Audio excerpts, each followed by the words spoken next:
તો કોઈપણ અણુ માટે સૌ પ્રથમ તમારે એક્સ વાય ઝેડ અક્ષમાંથી કઈ અક્ષ તમારે પહેલા તારવવી પડશે કે આપેલ અણુમાં ઝેડ અક્ષ કઈ છે. તો ઝેડ અક્ષ નક્કી કરવાના નિયમો પહેલા આપણે જોઈશું. તો સૌ પ્રથમ તમારે અણુમાં ઝેડ અક્ષ નક્કી કરવાની.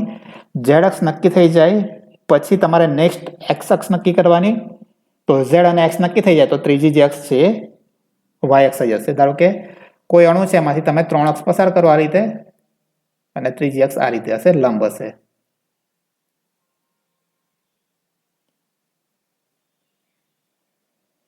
તો સૌ પ્રથમ 3 અક્ષમાંથી કઈ અક્ષ ઝેડ અક્ષ છે તમારે નક્કી કરવાનું. ધારો કે આ અક્ષ ઝેડ અક્ષ થઈ ગઈ. તો નેક્સ્ટ સ્ટેપ આવશે એક્સ અક્ષ નક્કી કરવાના નિયમો. એના પછી તમને મળે કે આ જે અક્ષ છે એક્સ અક્ષ છે, તો ઓટોમેટિકલી બાકીની જે અક્ષ છે કઈ થઈ જશે, વાય અક્ષ થઈ જશે. એટલે તમારે પહેલા ઝેડ અક્ષ નક્કી કરવાની, ત્યારબાદ એક્સ, અને છેલ્લી જે બાકી બચે એ ઓટોમેટિકલી વાય અક્ષ થઈ જશે. તો સૌપ્રથમ આપણે જોઈશું ઝેડ અક્ષ નક્કી કરવાના નિયમો. તો આપેલા અણુમાં ઝેડ અક્ષ નક્કી કરવી. તો ફર્સ્ટ સ્ટેપ આવશે અણુમાં ઝેડ અક્ષ નક્કી કરવાની.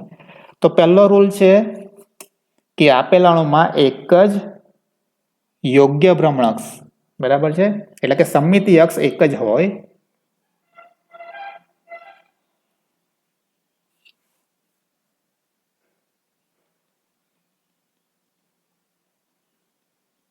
આપેલા અણુમાં એક જ યોગ્ય ભ્રમણ અક્ષ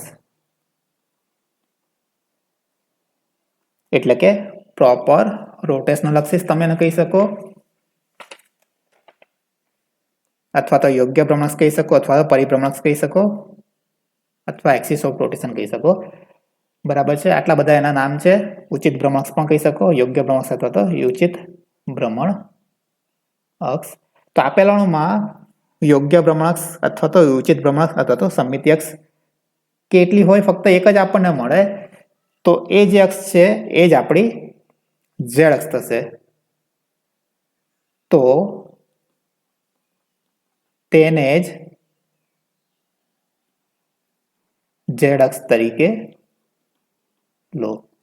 ફોર એક્ઝામ્પલ H2O નો મોલેક્યુલ છે.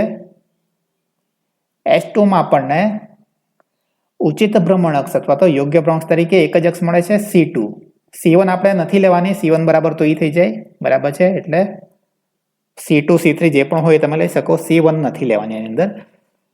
તો C2 અક્ષ આપણને મળે છે H2O માં રીતે ઓક્સિજનમાંથી પસાર થતી. બીજી કોઈ ઉચિત ભ્રમણ અક્ષ કે યોગ્ય ભ્રમણ અક્ષ આપણને મળતી નથી. તો આ જે C2 અક્ષ લીધી એ જ આપણી ઝેડ અક્ષ થશે. એટલે તમે આ રીતે લખી શકો C2 બ્રેકેટમાં ઝેડ.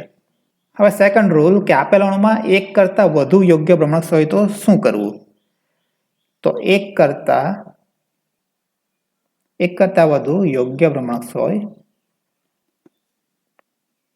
તો જે ભ્રમણ અક્ષમાં n ની વેલ્યુ વધારે, એટલે કે મુખ્ય ભ્રમણ અક્ષ જે હોય એને જ તમારે ઝેડ અક્ષ તરીકે લેવી હોય તો મુખ્ય ભ્રમણ અક્ષને ઝેડ અક્ષ ગણવી.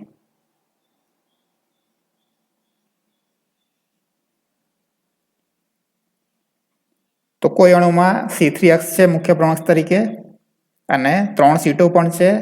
તો જે C3 અક્ષ છે મુખ્ય ભ્રમણ અક્ષ હોય એને જ તમારે ઝેડ અક્ષ તરીકે ગણવાની છે. ફોર એક્ઝામ્પલ BCl3 અથવા BH3 પણ તમે લઈ શકો, બંને સેમ જ થશે એક્ઝામ્પલમાં. તો BCl3 અથવા BH3 બંને કેવા છે, પ્લેનર મોલેક્યુલ છે, સમતલ્ય અણુ છે, બધા પરમાણુ એક જ સમતલમાં આવેલા છે. તો આમાં તમારે જે ઉચ્ચતમ ક્રમવાળી અક્ષ જે છે એ C3 અક્ષ થશે, એટલે કે બોરોનમાંથી પસાર થતી અક્ષ આ રીતે, કે જે અણુના સમતલને કેવું છે, લંબ છે. તો આ આપણી મુખ્ય ભ્રમણ અક્ષ થશે C3 અક્ષ. તો C3 ને લંબ 3 C2 પણ આવેલી છે આ રીતે, બોરોન અને Cl માંથી પસાર થતી અક્ષ, કે જેને તમે રોટેશન આપો 180 ડિગ્રી તો આ બે Cl ઇન્ટરચેન્જ થશે. એ રીતે આપણને 3 C2 મળશે. તો C3 જે અક્ષ છે એ મુખ્ય ભ્રમણ અક્ષ થશે, કારણ કે આપણને C3 મળે છે અને 3 C2 મળે છે. તો n ની વેલ્યુ 3 મોટી છે, એટલે કે મુખ્ય ભ્રમણ અક્ષ તરીકે આપણે C3 ને કન્સિડર કરીશું. તો એ જ આપણી ઝેડ અક્ષ થશે, એટલે કે અહીં આપણે લખી શકીએ C3Z. હવે નેક્સ્ટ નિયમ છે એની અંદર કે એક કરતાં વધુ ઉચ્ચતમ ક્રમવાળી ભ્રમણ અક્ષ હોય એટલે કે એનની વેલ્યુ હાઈએસ્ટ જે હોય એવી આપણને એક કરતાં વધુ અક્ષ મળે તો એ વખતે શું કરવું? તો એક કરતાં વધુ ઉચ્ચતમ ક્રમવાળી ભ્રમણઅક્ષ હોય તો વધુમાં વધુ પરમાણુમાંથી પસાર થતી અક્ષ ને ઝેડ અક્ષ ગણવી. For example, ethene C2H2H4 C2H4. તો આ ઇથિન છે. ઇથિનમાં આપણને ટોટલ 3 C2 મળે છે. એક C2 આ રીતની મળે છે, 2 કાર્બનમાંથી પસાર થતી C2, બીજી C2 2 કાર્બન વચ્ચેના બંધમાંથી પસાર થતી C2 અને ત્રીજી C2 આપેલા અણુના સમતલને લંબ આ રીતે એ પણ વચ્ચેનો જે બંધ છે કાર્બન ડબલ બોન્ડ કાર્બન એમાંથી પસાર થાય છે. તો આપણને આ રીતની 3 C2 મળે છે. એમાંની જે 2 C2 છે તો બ્લુ કલરથી બતાવજો, આ જે C2 છે એ અને સમતલને લંબ આવેલી C2 એ એક પણ પરમાણુમાંથી પસાર થતી નથી. જ્યારે આ જે C2 છે એ ટોટલ 2 પરમાણુમાંથી પસાર થાય છે, 2 કાર્બનમાંથી પસાર થાય છે. તો વધુમાં વધુ પરમાણુમાંથી પસાર થતી અક્ષને ઝેડ અક્ષ તરીકે ગણવી. તો આની અંદર ઝેડ અક્ષ તરીકે આપણે આને લઈશું C2Z, 2 કાર્બનમાંથી પસાર થતી અક્ષ. અને છેલ્લો રૂલ કે ધારો કે આપેલા અણુમાં ઉચ્ચતમ ક્રમવાળી એક કરતાં વધુ અક્ષ મળે છે અને બધી જે અક્ષ છે એ સરખા જ નંબરના પરમાણુમાંથી પસાર થાય. એટલે કે આપણને C2 મળતી હોય અને બધી જે C2 છે 2 પરમાણુમાંથી પસાર થતી હોય, કે C3 મળતી હોય તો બધી C3 2 પરમાણુમાંથી પસાર થાય છે. તો એમાંથી આપણે કોઈ પણ એકને ઝેડ અક્ષ તરીકે લઈ શકીએ. તો રૂલ અહીંયા સુધી તમને લાગુ પડશે કે ઉચ્ચતમ ક્રમવાળી આપણને એક કરતાં વધુ અક્ષ મળતી હોય તો તમારે વધુમાં વધુ પરમાણુમાંથી પસાર થતી અક્ષને ઝેડ અક્ષ તરીકે ગણવી. અને એમાં પણ જો બધી અક્ષ સરખા જ પરમાણુમાંથી પસાર થતી હોય તો કોઈ પણને આપણે ઝેડ અક્ષ તરીકે લઈ શકીએ. તો આ રીતે ઝેડ અક્ષ નક્કી કરવાની છે. સૌપ્રથમ ઝેડ અક્ષ નક્કી થઈ ગયા બાદ તમારે એક્સ અક્ષને નક્કી કરવાની છે. તો હવે આપણે જોઈશું સેકન્ડ પાર્ટ, એક્સ અક્ષ નક્કી કરવી. તો આમાં 2 ભાગ પડશે. એક પહેલો જે ભાગ છે સમતલ્ય અણુ માટે આપણે જોઈશું અને ત્યાર પછી આપણે અસમતલ્ય અણુ માટે જોઈશું. તો સમતલ્ય અણુમાં જો અણુ સમતલ્ય હોય અને ઝેડ અક્ષ અણુના સમતલને લંબ હોય, કે અણુ કેવો છે સમતલ્ય છે અને ઝેડ અક્ષ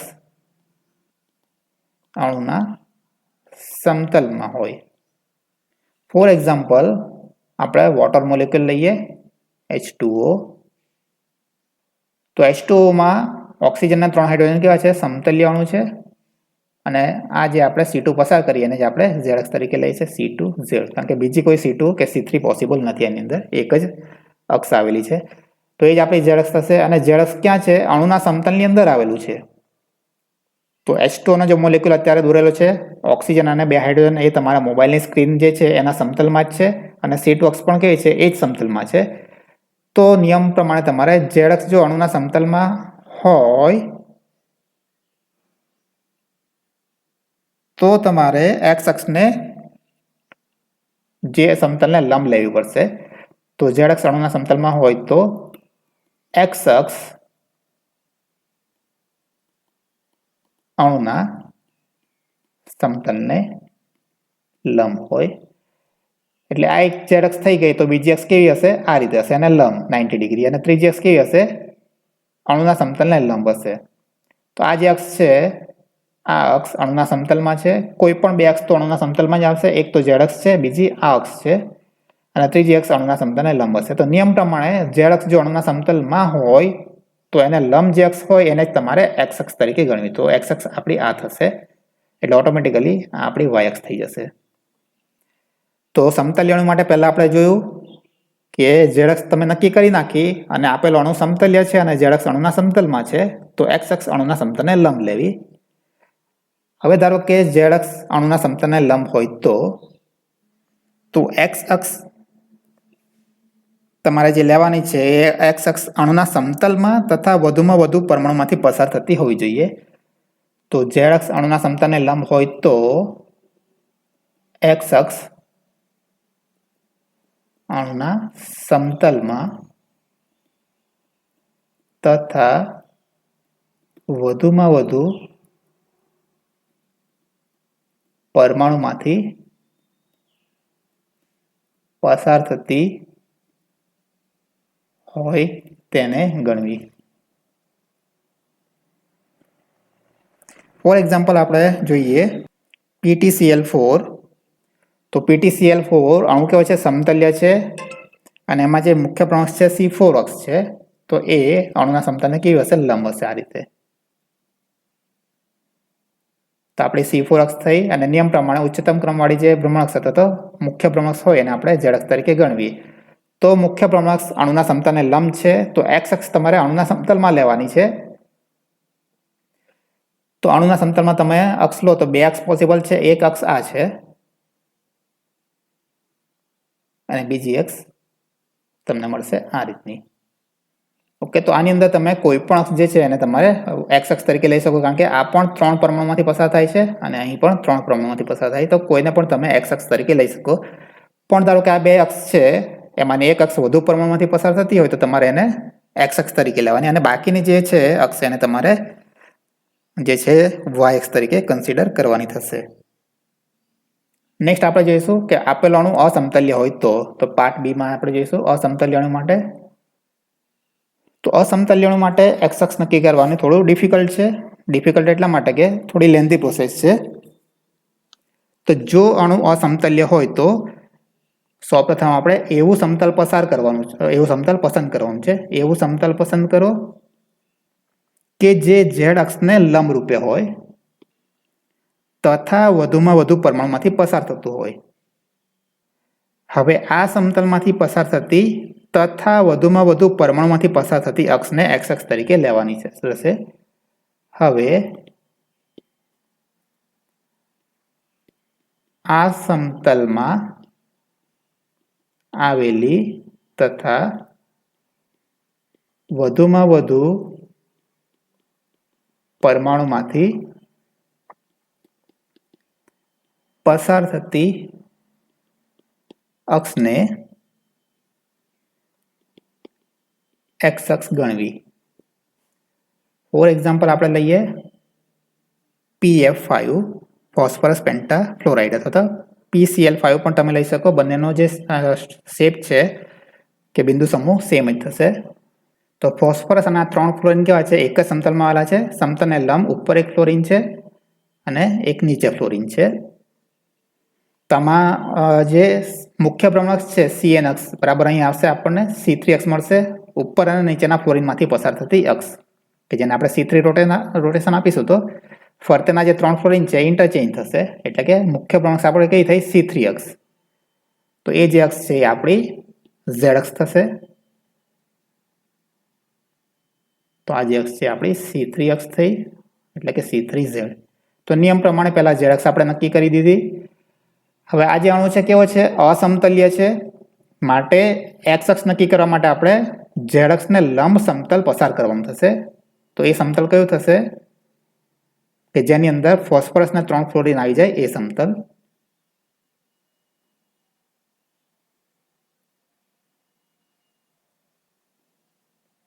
તો આ સમતલ ફોસ્ફરસના 3 ફ્લોરિન સમતલમાં આવી ગયા છે. હવે તમારે એમાંથી બે અક્ષ પસાર કરવાની છે, કારણ કે Z અક્ષ તો સમતલને લંબ છે તો બાકીની બે અક્ષ તો સમતલમાં આવશે. અને ત્યાર પછી આપણે એમાંથી નક્કી કરીશું કે એક્સ અક્ષ કઈ છે. તો એક અક્ષ જે છે Z અક્ષને લંબ બંને તમારે પસાર કરવાની છે, કારણ કે XYZ ત્રણ અક્ષ એકબીજાને લંબ હોવી જોઈએ, 90 ડિગ્રી છેદતી હોવી જોઈએ. તો એક અક્ષ આ થશે. બીજી અક્ષ આ રીતે લંબ થશે. બરાબર છે. તો હવે તમારે ચેક કરવાનું છે કે બે જે અક્ષ છે એમાંથી કઈ અક્ષ વધુમાં વધુ પરમાણુમાંથી પસાર થાય છે, આ અથવા તો આ. તો આ જે અક્ષ છે એ એક ફ્લોરિનમાંથી પસાર થાય છે અને એક ફોસ્ફરસ, એટલે કે ટોટલ બે પરમાણુમાંથી પસાર થાય છે. જ્યારે આ જે બીજી અક્ષ છે એ ફક્ત ફોસ્ફરસમાંથી પસાર થાય છે. બરાબર છે. પાછળ એ બીજા ફ્લોરિનમાંથી પસાર થતી નથી, માટે આ ફક્ત એક જ પરમાણુમાંથી પસાર થાય છે. તો એક્સ અક્ષ તરીકે વધુમાં વધુ પરમાણુમાંથી પસાર થતી અક્ષને તમારે ગણવાની છે. તો આ થઈ એક્સ અક્ષ અને આ થઈ વાય અક્ષ. તો પહેલા Z અક્ષ નક્કી કરવાની, ત્યાર પછી એક્સ અને ત્યાર પછી વાય. તો તો આ આટલા નિયમો છે. તમે ઝેડએક્સ નક્કી કરવાના નિયમો તમારે પહેલા લગાવવાના છે, એના પરથી ઝેડએક્સ નક્કી કરવાની. ઝેડએક્સ નક્કી થઈ જાય પછી તમારે એક્સ નક્કી કરવાની, અને એક્સ નક્કી થઈ જાય તો બાકી જે બચેલી અક્ષ છે એ વાય અક્ષ હશે.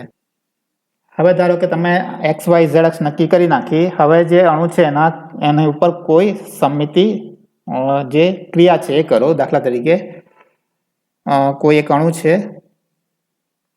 બરાબર છે, તો એ અણુના જે બિંદુ છે ને આપણે એક્સ વાય ઝેડ તરીકે લઈએ. તો એક્સ બતાવે છે એક્સ અક્ષ ઉપરનું જે પોઝિશન છે એ વાય અક્ષ ઉપરની પોઝિશન અને ઝેડ અક્ષ ઉપરની પોઝિશન બતાવે છે. હવે તમે એને સંક્રિયા કરો C2, અને C2 તમે ક્યાં તો એક્સ અક્ષ ઉપરથી તમે C2 રોટેશન આપો, 180 રોટેશન, વાય અક્ષ ઉપરથી આપો કે ઝેડ અક્ષ ઉપરથી આપો. તો ધારો કે આપણે એક્સ અક્ષ ઉપર રોટેશન આપીએ તો આ રીતની 3 અક્ષ છે.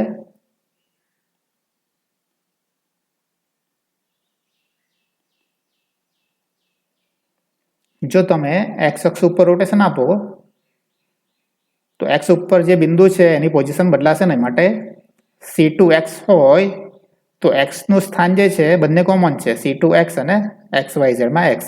તો જે સેમ હોય એને તમારે જે સાઇન છે ચેન્જ નથી કરવાની, એ પોઝિટિવનું પોઝિટિવ જ રહેશે, એની સાઈડ એની જ રહેશે. કારણ કે તમે અહીંથી રોટેશન આપશો તો એક્સનું જે પોઝિશન છે એ ચેન્જ થશે નહીં, પણ વાય ક્યાં જશે? 180 ડિગ્રી રોટેશન આપો તો માઇનસ વાય થઈ જશે, અને જે ઝેડ છે માઇનસ ઝેડ થઈ જશે. તો માઇનસ વાય માઇનસ ઝેડ. તો કોઈ પણ તમે C2 અક્ષનું રોટેશન આપો, એક્સનું રોટેશન આપો તો એક્સની સાઇન ચેન્જ નહીં થાય, વાય અને ઝેડની સાઇન ચેન્જ થશે. ફરીથી આપણે જોઈ લઈએ એક્સ વાય ઝેડ, અને તમે C2 રોટેશન આપો, વાય અક્ષથી રોટેશન આપો. તો વાય અક્ષ જે છે એનાથી તમારે રોટેશન આપવાનું છે. તો વાય અક્ષથી રોટેશન આપો તો ઝેડ બીજી બાજુ જશે, એક્સ પણ બીજી બાજુ જશે, વાય તો ત્યાંની ત્યાં જ રહેશે. એટલે કે જે અક્ષથી રોટેશન આપો એની સાઇન ચેન્જ ના થાય, બાકીના બેની ચેન્જ થશે. તો માઇનસ એક્સ વાય અને માઇનસ ઝેડ. એ જ રીતે તમે એક્સ વાય ઝેડ ઓરિજિનલ જે પોઝિશન છે એ, અને તમે ઝેડ અક્ષથી એને રોટેશન આપો તો એક્સની સાઇન ચેન્જ થશે, બરાબર છે, વાયની પણ ચેન્જ થશે, પણ જે ઝેડ છે એની ચેન્જ નહીં થાય. તો આપણને મળશે માઇનસ એક્સ માઇનસ વાય અને ઝેડ. એ જ પ્રમાણે તમે સમમિતિ તલ પસાર કરો. એક્સ વાય ઝેડ હોય ઓરિજિનલ પોઝિશન, અને તમે સમતલ પસાર કરો સિગ્મા એક્સ વાય. કારણ કે સમતલ હોય તો આ રીતનું સમતલ હોય તો એમાં બે અક્ષ તો આવી જ જશે. કોઈ પણ સમતલ લો, ક્યાં તો એ સમતલ એક્સ વાય હોય, એક્સ ઝેડ હોય, અથવા તો વાય ઝેડ હોય. 3 સમતલ પોસિબલ છે. સમતલમાં બે અક્ષ તો આવી જાય, માટે આપણે લઈએ સમતલ એક્સ વાય. તો સમતલ એક્સ વાય લો તો સમતલની અંદર જે આવી જાય એની પોઝિશન તમારે ચેન્જ નથી કરવાની, એની પોઝિશન ચેન્જ ના થાય. સમતલની બહાર જે રહી જાય છે એની સાઇન ચેન્જ થઈ જશે. તો એક્સ વાયની સાઇન એમની એમ રહેશે, એક્સ વાય, અને જે ઝેડ છે એ ઓપોઝિટ સાઈડે જતું રહેશે, ઝેડ આ સાઈડે જશે એટલે નેગેટિવ થઈ જશે. તો માઇનસ ઝેડ. એ જ રીતે તમે એક્સ વાય ઝેડ લો, સમતલ તમે લો છો સિગ્મા વાય ઝેડ. તો વાય ઝેડમાં એક્સ નથી તો એક્સની સાઇન ચેન્જ થઈ જાય, વાય ઝેડની એમની એમ રહેશે. અને એ જ રીતે તમે એક્સ વાય ઝેડ લો અને સમતલ લો X Z sigma X Z. તો આપણને શું મળશે? એક્સ તો કોમન છે એટલે એની સાઇન ચેન્જ ના થાય, વાય અહીં નથી એટલે કે વાયની સાઇન ચેન્જ થશે, અને ઝેડ છે એટલે એની સાઇન ચેન્જ ના થાય. તો આપણને મળશે એક્સ માઇનસ વાય ઝેડ. એટલે જ્યારે તમે C2 ઓપરેશન આપો, જે પણ અક્ષથી રોટેશન આપો, તો એ અક્ષની સાઇન ચેન્જ ના થાય, બાકીની બે અક્ષની સાઇન ચેન્જ થાય. એટલે જ્યારે તમે અક્ષથી રોટેશન આપો તો બે કોર્ડિનેટ જે છે એની સાઇન ચેન્જ થશે, જે અક્ષથી રોટેશન આપ્યું એની સાઇન ચેન્જ ના થાય. એ જ પ્રમાણે સમતલ પસાર કરો તો સમતલમાં બે અક્ષ તો આવી જશે, એટલે એ બે અક્ષની સાઇન ચેન્જ ના થાય. તમે વાયઝેડ સમતલ લો તો વાયઝેડની સાઇન ચેન્જ ના થાય, એક્સની સાઇન ચેન્જ થશે, બરાબર છે. એટલે સમતલ પસાર કરો તો બે કોર્ડિનેટની સાઇન ચેન્જ ના થાય, ફક્ત એકની જ થાય. અને તમે બિંદુ સમમિતિ બિંદુ લો આઈ, તો એ વખતે 3 ની સાઇન ચેન્જ થશે, એક્સ વાય ઝેડ. તમે સમિતિ ક્રિયા કરો આઈ તો એક્સનું માઇનસ એક્સ થઈ જાય, વાયનું માઇનસ વાય, અને ઝેડનું માઇનસ ઝેડ થઈ જશે. કારણ કે બિંદુ કેવું હશે? પોઈન્ટ 1 હશે. તો વાયને ઓપોઝિટ સાઈડે લઈ જાઓ તો માઇનસ વાય થઈ જાય, એક્સને ઓપોઝિટ સાઈડે લઈ જાઓ તો માઇનસ એક્સ, ઝેડને ઓપોઝિટ સાઈડે લઈ જાઓ તો માઇનસ ઝેડ થઈ જાય. એટલે કે જ્યારે તમે આઈ સંક્રિયા કરો ત્યારે 3 કોર્ડિનેટની જે સાઇન છે ચેન્જ થશે, નેગેટિવ થઈ જશે. તો આટલી વસ્તુ તમારે યાદ રાખવાની છે કે C2 ઓપરેશન આપો તો જે અક્ષથી રોટેશન આપો એ અક્ષની સાઇન ચેન્જ ના થાય, બાકીના બેની ચેન્જ થઈ જાય. તમે સમમિતિ તલ લો તો સમમિતિ તલમાં જે બે કોર્ડિનેટ આવી જાય તો એની સાઇન ચેન્જ નહીં કરવાની, જે બાકી રહી જાય એની ચેન્જ થશે. અને આઈ લો તો આઈની અંદર 3 સાઇન ચેન્જ થશે. હવે નેક્સ્ટ આપણે જોવાના છે થિયરી મલ્ટિપ્લિકેશન ટેબલ કેવી રીતે બનાવવાનું છે, એના જે કેટલાક નિયમો છે એ જોવાનું છે. પણ મલ્ટિપ્લિકેશન ટેબલ એટલે શું? ધારો કે કોઈ બિંદુ છે H2 લો, તો H2 માટે આપણને બિંદુ સમૂહ મળ્યો C2P બિંદુ સમૂહ. તો H2 ના જે સમમિતિ ક્રિયાઓ છે આપણને ટોટલ કેટલી મળે છે? તો દરેકે દરેક અણુમાં E તો હાજર હશે જ, તો એને પણ સમમિતિ ક્રિયા તરીકે લેવાની છે E. પછી આપણને એક C2 મળે છે, તો એક જ C2 મળે એટલે એ જ આપણી ઝેડ થશે, તો આપણે એને C2Z તરીકે બતાવીશું. અને ત્યાર પછી જે બે સમતલ છે એ સમતલ આપણે સમમિતિ તલ આપણને મળશે, કારણ કે C2 છે અને 2 સિગ્મા V છે, તો સિગ્મા V છે. પણ એના જે નામ છે તમારે નામકરણ કરવા પડશે. તો H2 જે મોલેક્યુલ છે આપણે અહીં દોરી દઈએ OH અને H.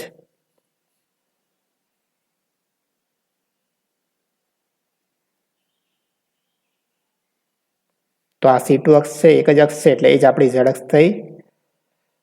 તો ઝેડ અક્ષ અણુના સમતલમાં છે તો એક્સ અક્ષ અણુના સમતલને લંબ હશે નિયમ પ્રમાણે.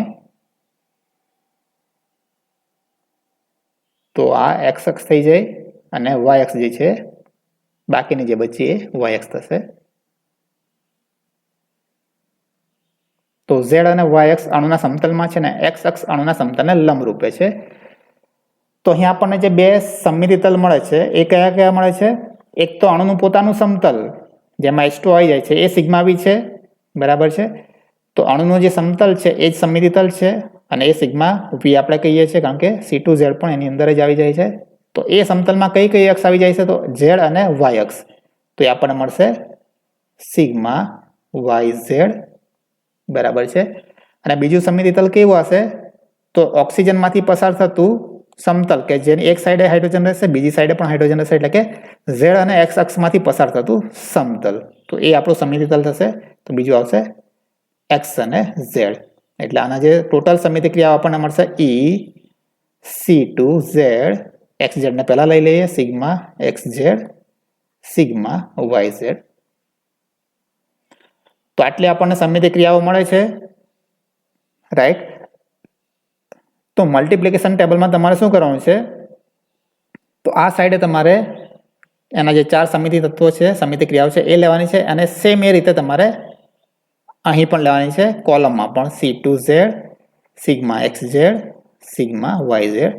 પછી તમારે બેના મલ્ટીપ્લાય કરવાના છે E અને E, C2Z સાથે C2Z ને મલ્ટીપ્લાય કરવાના છે, સિગ્મા XZ સાથે સિગ્મા XZ, સિગ્મા YZ સાથે સિગ્મા YZ. એ જ પ્રમાણે C2Z સાથે E ને મલ્ટીપ્લાય કરો, બરાબર છે, XZ સાથે E ને YZ સાથે E ને. એટલે કે ટોટલ આપણને 4 મલ્ટીપ્લાય બાય 4 એટલે ટોટલ 16 સમમિતિ ક્રિયાઓનું એક ગુણાકાર કોષ્ટક મળશે આ રીતનું. હવે આ જે ગુણાકાર કરવાનો છે આપણને આપણે C2Z ઇન્ટુ C2Z, તો એ જે બે સમમિતિ ક્રિયાનો ગુણાકાર જે હશે એનું જે રિઝલ્ટ મળશે એ પણ આપણને એક સમમિતિ ક્રિયા જ મળશે. તો એના જે નિયમો છે પહેલાં આપણે જાણી લઈએ કે આ જે મલ્ટિપ્લિકેશન ટેબલ બનાવવાના છે એના નિયમો કયા કયા છે. તો H2 માટે જ આપણે જોઈશું બધામાં જે સાબિત કરવાનું છે, જે પણ નિયમો છે જોવાના છે. તો H2 અહીં મોલેક્યુલ દોરેલો છે, એમાં Z અક્ષ કઈ છે, X અક્ષ કઈ છે, Y અક્ષ કઈ છે એ પણ બતાવે છે. તો C2Z મુખ્ય ભ્રમણાંક છે એ આપણી Z અક્ષ થશે. તો સમમિતિ ક્રિયા જે C2 છે એ આપણને અહીં મળી ગઈ છે C2Z. અને સિગ્મા XZ અને XY પણ મળે, YZ પણ મળે છે. તો સેકન્ડ આપણે જોઈશું H2O માં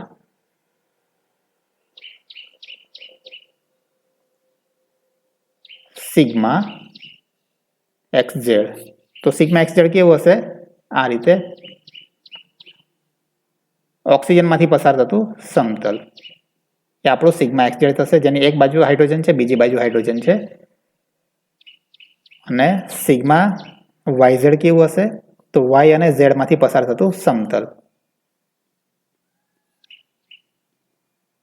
તો અણુનું જે સમતલ છે એ જ આવી જશે, તો આપણું થઈ જશે સિગ્મા YZ.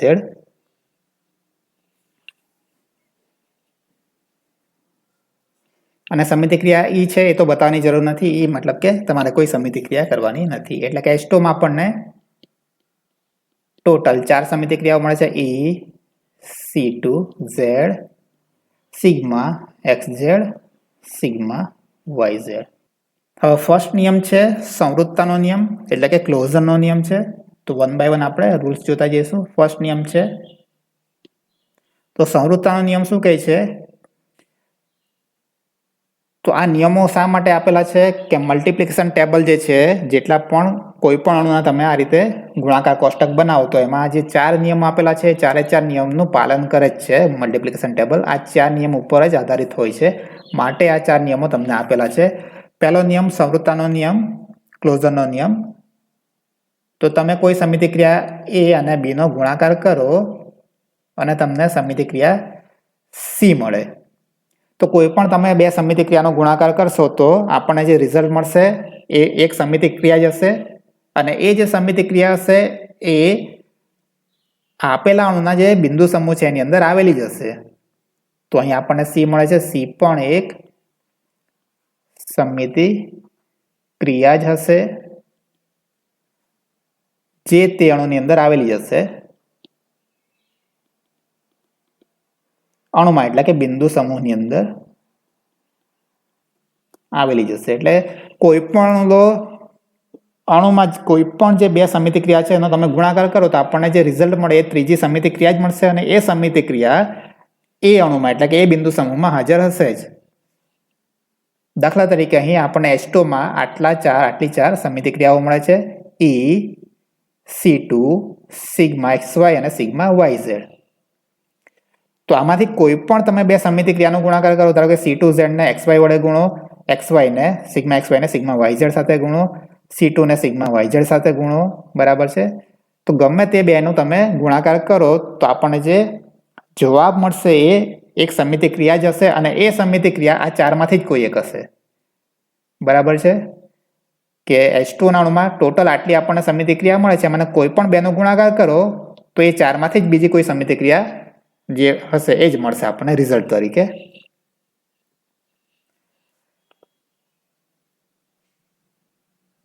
તો આ જે સંવૃત્તાનો નિયમ છે એના બીજા પણ નામ છે, સંયોજનનો નિયમ પણ કહેવાય છે એને,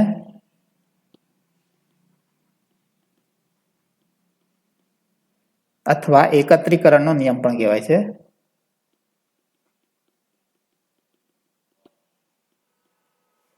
તો એ આપણે સાબિત કરીશું H2O નો મોલેક્યુલ લઈને. તો H2O માં આપણે બે સમિતિ ક્રિયાનો ગુણાકાર કરવાના છે. એક છે C2Z, એટલે કે C2 નું ગુણાકાર કરવાનું છે સિગ્મા XZ સાથે.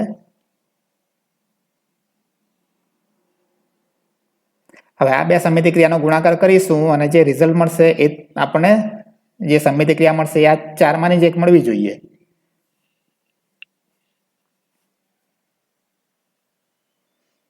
તો હવે એ સાબિત કેવી રીતે કરવું? તો આપણે H2O નો જે મોલેક્યુલ આગળ લીધો છે એના પર જ આ સમિતિ ક્રિયા 1 by 1 કરતા જવાનું છે. આ જે H2O નો મોલેક્યુલ છે એના ઉપર જ આપણે સમિતિ ક્રિયા કરવાના છે. તો સમિતિ ક્રિયા હંમેશા તમારે આ જે મલ્ટીપ્લાય કરો એ હંમેશા રાઈટ ટુ લેફ્ટ જવાનું છે, આ રીતે.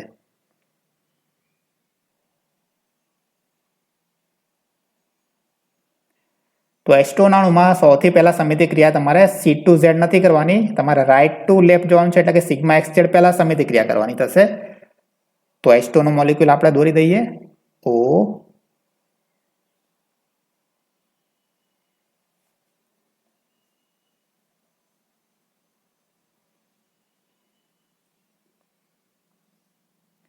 તો બંને છે એની અદલા બદલી થશે, માટે આપણે એને લેબલિંગ આપી દઈએ H1 અને H2, જેથી આપણને ખ્યાલ આવે કે કયો H ક્યાં જશે.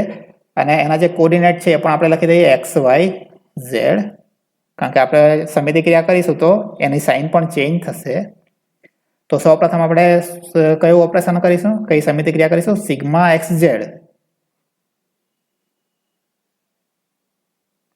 અને સિગ્મા XZ જે સમતલ છે કેવું છે? આ રીતે ઓક્સિજનમાંથી પસાર થતું સમતલ, કે જેની એક સાઈડે એક હાઇડ્રોજન હશે, બીજી સાઈડે બીજો હાઇડ્રોજન.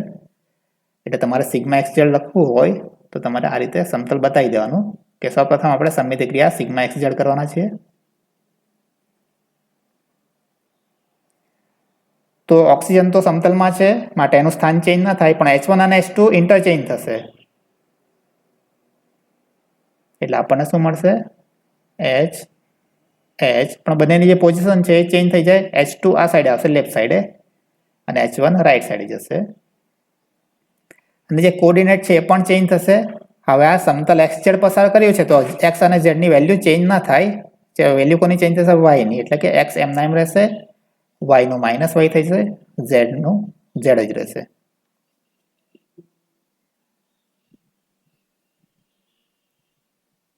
તો આ પહેલી સમિતિ ક્રિયા થઈ ગઈ.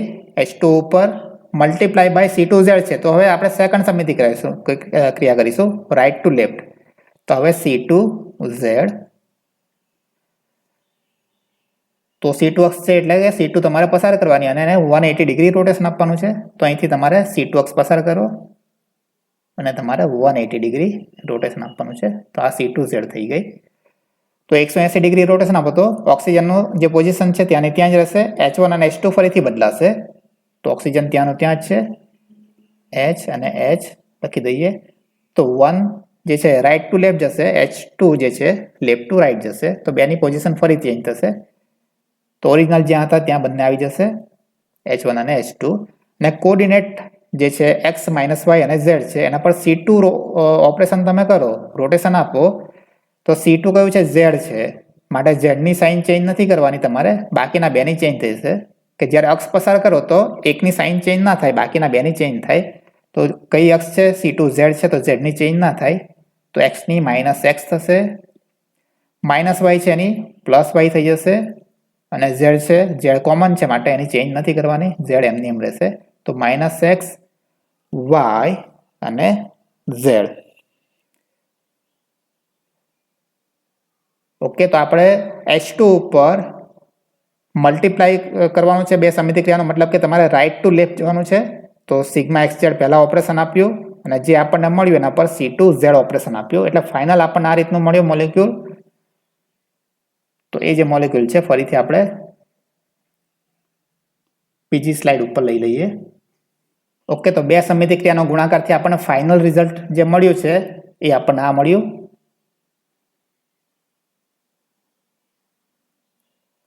હવે કઈ સમિતિ ક્રિયા તમે કરો કે જેનાથી એક જ સમિતિ ક્રિયાથી કરવાથી તમને ડાયરેક્ટ આ રિઝલ્ટ મળી જાય? તો બે સમિતિ ક્રિયા 1 બાય 1 કરી, એટલે કે બે સમિતિ ક્રિયાનો ગુણાકાર કર્યો સિગ્મા XZ ઇન્ટુ C2Z. તો આપણને આ જે અણુ છે આપણને મોલેક્યુલ મળ્યો. H1 લેફ્ટ સાઈડે છે, H2 રાઈટ સાઈડે છે, કોઓર્ડિનેટ છે માઇનસ એક્સ વાય અને ઝેડ. તો તમે H2 જે ઓરિજિનલ છે જેમાં H1 લેફ્ટ સાઈડે છે, H2 રાઈટ સાઈડે છે, કોઓર્ડિનેટ છે XYZ, એના પર કઈ સમિતિ ક્રિયા કરો એક જ વખત કરો તો ડાયરેક્ટ તમને આ રીતનું મળે, જેમાં H1 લેફ્ટ સાઈડે, H2 રાઈટ સાઈડે, માઇનસ એક્સ વાય ઝેડ કોઓર્ડિનેટની પોઝિશન મળે. જો કોઈને ખ્યાલ હોય તો એ કોમેન્ટ બોક્સમાં લખી શકે છે કે આ જે H2O છે આ રીતનું છે, એના પર કઈ સમિતિ ક્રિયા કરો તો ડાયરેક્ટલી તમને આ રીતનો અણુ મળી શકે, જેમાં H1 H2 ની પોઝિશન એની જ રહી પણ જે કોઓર્ડિનેટ છે x ફક્ત માઇનસ એક્સ થઈ જાય. તમે જોઈ શકો છો ઓરિજિનલ જે છે XYZ છે અને છેલ્લે આપણને શું મળવું જોઈએ? Minus XYZ. તેમાં y અને z ની સાઇન ચેન્જ નથી થતી.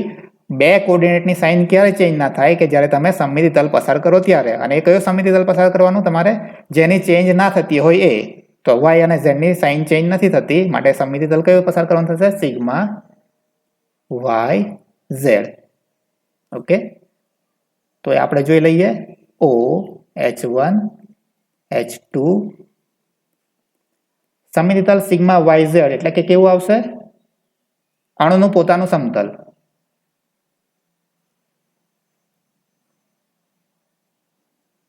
તો આખો અણુ કેવો છે? સમતલની અંદર જ છે માટે કોઈ પણ જે પરમાણુ છે એનું સ્થાન તો ચેન્જ થશે જ નહીં.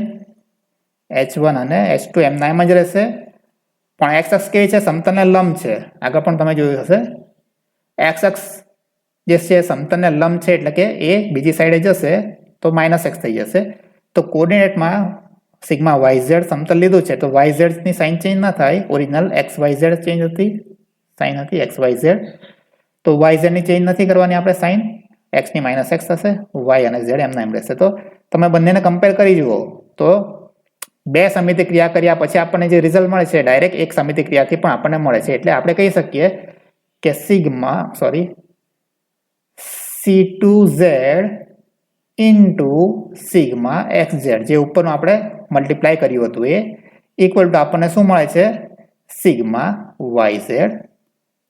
તો બેને મલ્ટીપ્લાય કરતા જે આન્સર મળે છે આપણને શું મળ્યો? સિગ્મા YZ મળ્યો. અને સિગ્મા YZ એ જે છે એ સમિતિ ક્રિયા જ છે અને આપેલા અણુમાં હાજર હોય જ છે નિયમ પ્રમાણે. તો સિગ્મા YZ આપેલા અણુમાં હાજર છે જ. તો તમે શું કર્યું? C2Z ઇન્ટુ સિગ્મા XY કર્યું તો આપણને શું મળ્યું? આન્સર સિગ્મા YZ, જે આપેલા અણુની અંદર હાજર છે જ. તો આ નિયમ પ્રમાણે, આ નિયમને શું કહેવાય છે? સંવૃત્તાનો નિયમ, ક્લોઝરનો નિયમ અથવા તો સંયોજનનો નિયમ કે એકત્રીકરણનો નિયમ. એ નિયમ પ્રમાણે જે પણ કોઈ પણ અણુ હોય એમાં રહેલી કોઈ પણ બે સમિતિ ક્રિયાનો ગુણાકાર કરો. ગુણાકાર તમારે એ રીતે કરવાનો છે, રાઈટ ટુ લેફ્ટ. તો આ ખાસ ધ્યાન રાખવાનું છે, તમારે રાઈટ ટુ લેફ્ટ જ જવાનું છે. કારણ કે ઘણા અણુમાં એવું હોય કે A ઇન્ટુ B કરો is not equal to B into A થશે.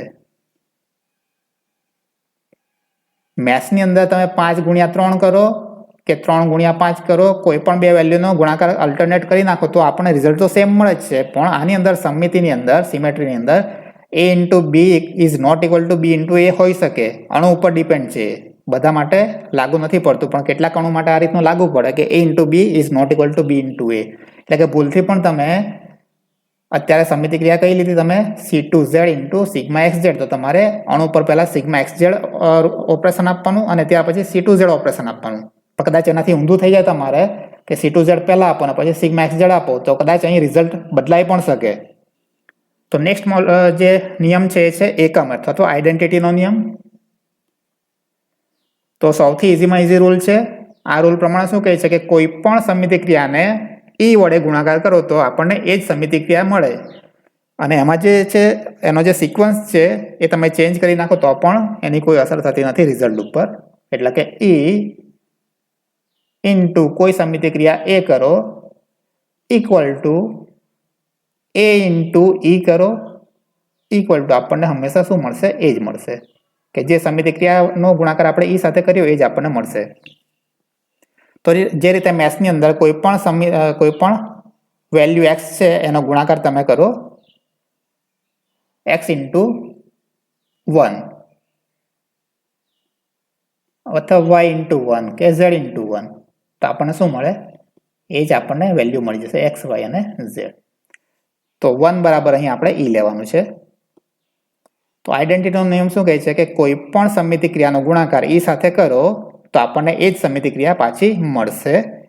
અને એ જે સિક્વન્સ છે E ઇન્ટુ A કરો કે A ઇન્ટુ E કરો આપણને આમાં ફરક પડશે નહીં. એ આપણને એ જ મળશે. જે સમિતિ ક્રિયા હતી એ જ મળશે. સાબિત કરવું હોય તો તમે કરી શકો H2O નો મોલેક્યુલ લઈને. તો આપણે લઈએ E ઇન્ટુ C2Z. તો પહેલા ઓપરેશન કયું આપશો? C2Z. કોર્ડિનેટ છે XYZ. C2Z ઓપરેશન આપો એટલે કે H1 H2 ઇન્ટરચેન્જ થશે. તો H2 લેફ્ટ સાઈડ આવી જશે, H1 રાઈટ સાઈડે. અને જે કોર્ડિનેટ છે એની સાઇન કઈ ચેન્જ થશે? XY ની ચેન્જ થાય, -x -y અને z એમને એમ રહેશે. તો C2Z એના પર ઓપરેશન આપવાનું છે E એટલે કે કશું જ નથી કરવાનું તમારે, એમને એમ લખી દેવાનું H2 H1 -x -y z. તો સીધું તમે C2Z ઓપરેશન આપો તો પણ આપણને આ જ મળશે. બરાબર છે. તો C2Z into equal to C2Z થશે. અથવા તો E ઇન્ટુ C2Z કરો તો પણ આપણને C2Z જ મળશે. એટલે કે E into A equal to A into E equal to A મળશે આપણને. તો આ સેકન્ડ નિયમ છે એકમ અથવા તો આઈડેન્ટિટીનો નિયમ. તો આની અંદર સિક્વન્સ કયો છે એના પર મહત્વ રહેતું નથી. તમે સિક્વન્સ ચેન્જ કરી નાખો તો પણ આપણને રિઝલ્ટ સેમ મળશે. પણ જો સમિતિ ક્રિયા E ના હોય એ સિવાયની બે સમિતિ ક્રિયાનો ગુણાકાર હોય તો આપણે એને જે સ્થાન છે ચેન્જ કરો, પોઝિશન ચેન્જ કરો તો આપણને રિઝલ્ટ અલગ પણ મળી શકે. એ અણુ ઉપર ડિપેન્ડ છે. અણુ કેવો છે એના ઉપર ડિપેન્ડ છે. નેક્સ્ટ છે વ્યસ્તતાનો નિયમ એટલે કે ઇન્વર્ઝન અથવા તો રેસિપ્રોકલ. તો દરેક સમિતિ ક્રિયા માટે એ સમૂહમાં તેની વ્યસ્ત સમિતિ ક્રિયા હશે જ. તો આ નિયમ શું કહે છે? કોઈ પણ સમિતિ ક્રિયા માટે, આપેલા અણુ માટે કોઈ પણ સમિતિ ક્રિયા માટે સમૂહમાં તેની વ્યસ્ત સમિતિક્રિયા હશે જ. એટલે કે કોઈ પણ અણુ આપેલો હોય તો એની કોઈ પણ અણુની ગમે તેટલી સમિતિક્રિયા હોય, 4 હોય, 8 હોય કે 48 હોય, જે રીતે આપણે SF6માં જોયું કે ટોટલ 48 આપણને સમિતિક્રિયા મળે છે. તો આપેલ અણુની કોઈ પણ સમિતિક્રિયા હોય તો એના માટે એની વ્યસ્ત સમિતિક્રિયા એ સમૂહની અંદર હાજર હશે જ. સમૂહ મતલબ શું કે આપણે અત્યારે H2O નો જે એક્ઝામ્પલ લીધું છે, સોરી H2O, તો H2O નો બિંદુ સમૂહ કયો થાય? C2V.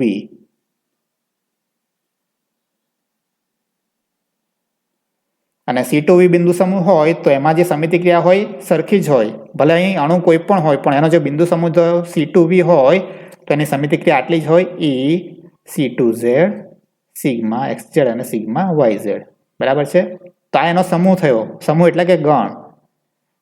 તો આટલી ટોટલ જે સમિતિક્રિયાઓ છે અણુની, એનો જે સમૂહ, એનો જે ગ્રુપ છે એને કહેવાય છે સમૂહ અથવા તો ગણ. તો આ જે નિયમ છે એ પ્રમાણે શું કહેવા માંગે છે કે H2O ને ધારો કે 4 સમિતિક્રિયા છે તો દરેક સમિતિક્રિયાની ઇન્વર્સ એટલે કે વ્યસ્ત સમિતિક્રિયા આ જે ગ્રુપ છે 4 સમિતિક્રિયાનો એની અંદર હાજર હશે. ધારો કે C2Z આપણે લઈએ તો એનો જે વ્યસ્ત હશે એ આની અંદર હશે જ. 4 ની અંદર 4 કોઈ એક હશે જ કે જેની વ્યસ્ત હોય C2 ની. એ રીતે સિગ્મા XZ તો એની વ્યસ્ત પણ હાજર હશે, સિગ્મા YZ તો એની વ્યસ્ત પણ હાજર હશે અને એની વ્યસ્ત તો એ પોતે જ થશે. તો કેટલુંક આની અંદર યાદ રાખવાનું છે કે કોઈ પણ અણુ માટે એની કોઈ પણ સમિતિક્રિયા લો તો એ સમિતિક્રિયાનો વ્યસ્ત એટલે કે A ઇન્વર્સ એની અંદર હાજર હશે જ. અને A ઇન્ટુ A ઇન્વર્સ કરો તો હંમેશા આપણને શું મળે? E મળે. દાખલા તરીકે 5 લો તો એનો વ્યસ્ત શું થાય? 1/5. તો 2 નો ગુણાકાર કરો તો આપણને શું મળે? હંમેશા 1 મળે. એ રીતે તો કોઈ પણ સમિતિક્રિયા માટે એની વ્યસ્ત સમિતિક્રિયા હાજર હશે જ અને એ 2 નો ગુણાકાર કરો સમિતિક્રિયા અને એનો વ્યસ્ત, આપણને હંમેશા શું મળે? E મળે. તો આ યાદ રાખવાનું છે ખાસ, કારણ કે જ્યારે મલ્ટિપ્લિકેશન ટેબલ આપણે બનાવીશું ત્યારે આની જરૂર પડશે આપણને. તો બધા નિયમો લાગુ પડે છે મલ્ટિપ્લિકેશન ટેબલ બનાવવા માટે. ત્યાર પછી ધારો કે C2 અક્ષ હોય તો એની વ્યસ્ત સમિતિક્રિયા કઈ થાય? તો C2 જે સમિતિક્રિયા છે C2 1 ટાઈમ, તો એની વ્યસ્ત પણ એ થશે C2 1 ટાઈમ. અથવા તો -1 ટાઈમ લખો તો પણ ચાલે, પણ જનરલી એ લખતા નથી, કારણ કે C2 1 લખો તો C2 -1 બંને સેમ થાય. બંને તમે 180 ડિગ્રી ક્લોકવાઇઝ રોટેશન આપો કે એન્ટી ક્લોકવાઇઝ રોટેશન આપો તો રોટેશન તો સરખું જ આપવાનું થાય 180 ડિગ્રી. એટલે કે નેગેટિવ લખવાની જગ્યાએ આપણે પોઝિટિવ જ લખીએ છીએ. તો C2 1 એને જે વ્યસ્ત સમિતિક્રિયા છે એ C2 1 જ થશે. અને 2 નો ગુણાકાર તમે કરો તો C2 1 time into C2 1 time એટલે કે 180 ડિગ્રી એન્ટી ક્લોકવાઇઝ રોટેશન આપો into 180 degree anti clockwise rotation આપો તો ટોટલ 360 ડિગ્રી થઈ ગયું એટલે કે E થઈ ગયું. બરાબર છે? તો C2 જે સમિતિક્રિયા છે એની વ્યસ્ત સમિતિક્રિયા એ પોતે જ છે.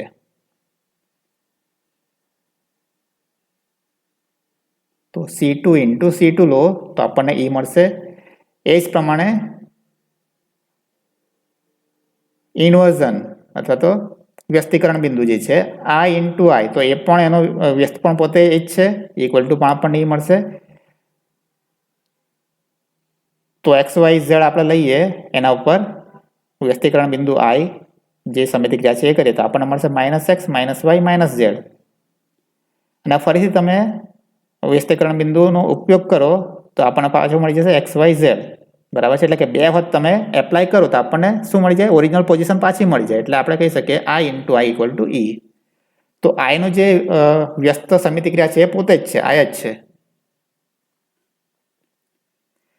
એ જ પ્રમાણે કોઈ પણ સમિતિ લો, બરાબર છે, સિગ્મા XY લો, સિગ્મા YZ લો કે સિગ્મા XZ લો, તો એની વ્યસ્ત સમિતિક્રિયા પોતે એ જ થશે, ઇક્વલ ટુ E.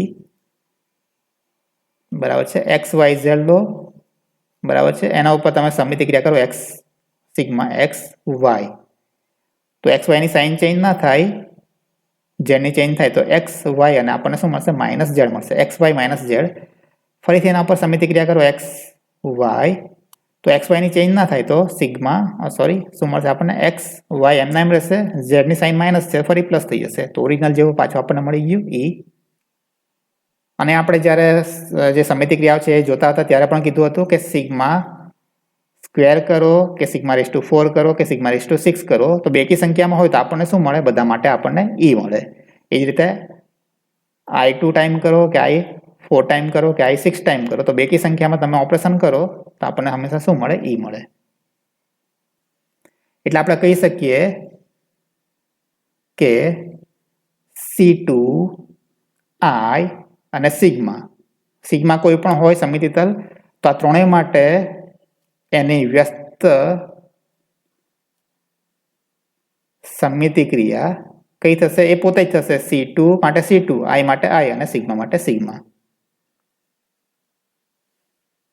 તો C2 I અને સિગ્મા એ પોતે જ પોતાના વ્યસ્ત છે. તો ટૂંકમાં યાદ રાખવું હોય તો તમે યાદ રાખી શકો, C2 I અને સિગ્મા એ પોતે જ પોતાના વ્યસ્ત છે.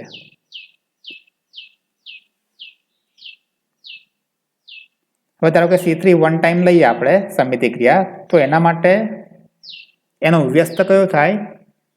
તો C3 -1 ટાઈમ, અથવા તો તમે C3 2 ટાઈમ કહો તો પણ ચાલે, કે C3 2 time equal to C3 -1 થાય. તો C3 1 into C3 -1 equal to આપણને શું મળશે? E. અને તમારે H2O માટે સાબિત કરવું હોય તો કરી શકો. H2O